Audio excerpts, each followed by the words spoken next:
Et l'un des principaux partisans de la suppression des mesures de relance monétaire de la Banque du Japon a indiqué ce matin que la Banque centrale pourrait atteindre son objectif longtemps recherché d'une inflation de 2% sur une base stable d'ici le début de l'année prochaine. L'objectif est enfin et clairement en vue après une décennie d'assouplissement monétaire à grande échelle visant à y parvenir, a déclaré Naoki Tamura, membre du conseil d'administration, dans un discours prononcé devant les dirigeants d'entreprises locales à Kushiro, Hokkaido. Pour rappel, l'inflation a légèrement ralenti en juillet à 3,1% sur un an hors produits frais, et ce après avoir atteint 3,3% en juin. Ceci étant, la plupart des observateurs de la Bank of Japan ne s'attendent à aucun changement de politique cette année. Toujours est-il que la prochaine réunion de politique monétaire de la Bank of Japan se tiendra le 22 septembre prochain, au lendemain de la publication de l'évolution de l'indice de la hausse des prix à la consommation. Mauvaise nouvelle pour l'économie, mais bonne nouvelle pour les marchés financiers. En effet, les offres d'emploi aux États-Unis ont diminué pour le 3e mois consécutif en juillet en raison du ralentissement progressif du marché du travail, mais les conditions restent tendues, ce qui devrait conforter la Réserve fédérale dans le maintien de ses taux directeurs au niveau actuel, et ce, pour un certain temps. Et ce, même si une lecture positive de ces données pourrait signifier une modération des pressions salariales et donc inflationnistes. Dans le détail de ce rapport, les offres d'emploi ont chuté de 338 000 unités à 8 827 000 en juillet, le niveau le plus bas depuis mars 2021, selon le rapport Jolts publié hier par le ministère du Travail américain. Une économie qui tombe de Caribe en Scylla pour le plus grand bonheur des opérateurs de marché, puisque la confiance du consommateur américain s'est dégradée plus qu'attendu au mois d'août, montrent les résultats de l'enquête mensuelle du Conference Board publiée hier.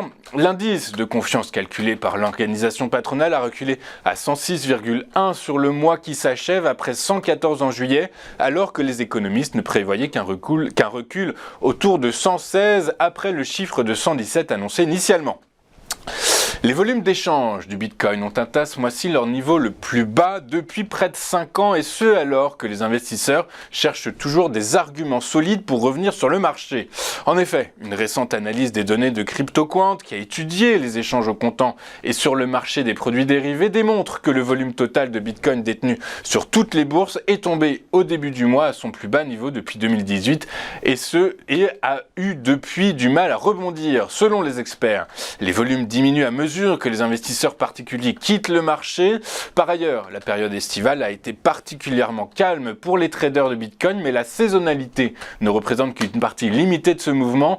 Il convient en effet de prendre en considération la croisade de la SEC et des régulateurs mondiaux contre les crypto-monnaies, défiance réglementaire qui a fait fuir les investisseurs. Ceci étant, et à l'encontre de ce point, rappelons que tout n'est pas si sombre pour le secteur. En effet, un tribunal américain a ouvert la voie au premier fonds négociant en bourse libellé Bitcoin. Les juges de la Cour d'appel du District of Columbia ont en effet annulé une décision de la SEC refusant à Grayscale Investments, un important gestionnaire d'actifs en crypto, l'autorisation de coter en bourse un fonds indiciel en Bitcoin. Précisons que le gendarme américain de la bourse a 45 jours pour faire appel de cette décision. Les deux principales installations de production de gaz naturel liquéfié de Chevron en Australie pourraient être confrontées à des arrêts de travail quotidiens pouvant aller jusqu'à 10 heures, et ce la semaine prochaine après que les syndicats aient menacé hier de mener une action dans le cadre d'un conflit sur les salaires et les conditions de travail.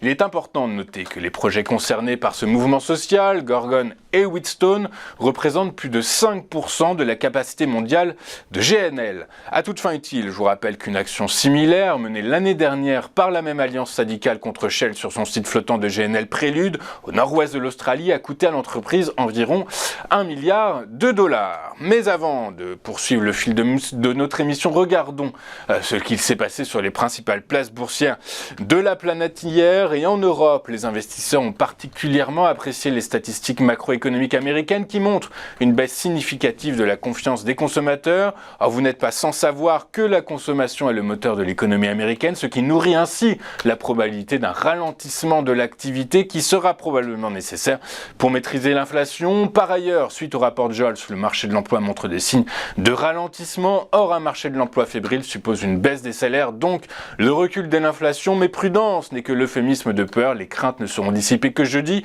date de la publication de l'inflation américaine. En attendant, à Paris, le CAC 40 a pris 0,67% à 7373 points, tandis que le DAX a gagné 0,88% à 15 930 points.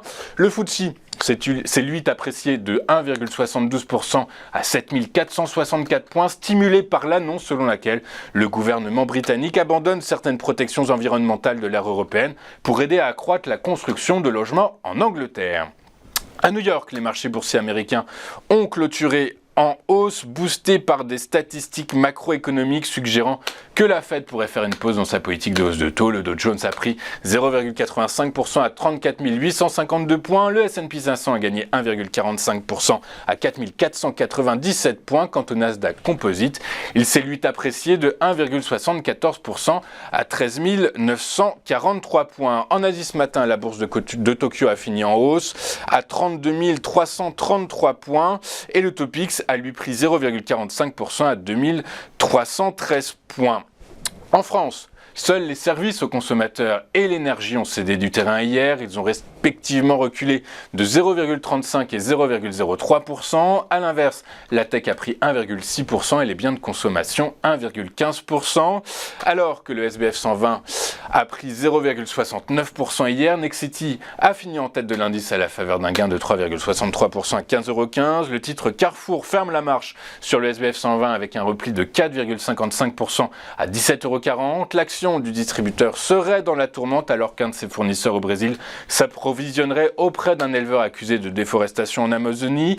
En parallèle, le groupe perd des parts de marché, un phénomène de déconsommation mis en avant hier par son PDG Alexandre Bompard. Sur le marché des rendements obligataires, la perspective d'une pause dans les hausses de taux au cours de la prochaine réunion de politique monétaire de la Fed le 20 septembre prochain dépressurise le trésorerie à 10 ans qui a reculé de 7,7 points de base à 4,1354%, tandis que le taux à 2 ans a lui plongé de 11 points de base à 4,9%. Dans la zone euro, le Bund à 10 ans a reculé de près de 6 points de base à 2,509%, alors que celui à 2 ans a cédé un peu plus de 2 points de base à 3,032%. Sur le Forex, le dollar est mis sous pression par l'éventualité d'une pause dans la hausse des taux de la Fed. Dans cet environnement, l'euro a gagné 0,27% à 1,0846 $. Les cours du pétrole ont été dopés hier par l'approche de l'ouragan Idalia sur la côte ouest de Floride, mais aussi par la perspective d'une hausse de la demande de carburant pour le week-end du Labor Day aux États-Unis. Le baril de Brent de la mer du Nord pour livraison octobre a gagné 1,26% à 85,49 $. Son équivalent, le baril de WTI, West Texas Intermediate, pour livraison le même mois,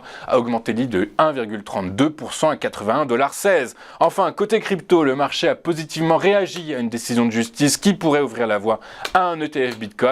Le Bitcoin s'est apprécié de 6,41% et repasse allègrement la barre des 27 000 $ à 27 641 $, tandis que l'Ethereum a lui pris 5,22% et franchit lui aussi allègrement la barre des 1700 $ puisqu'il s'échangeait hier à 1731 $ l'unité.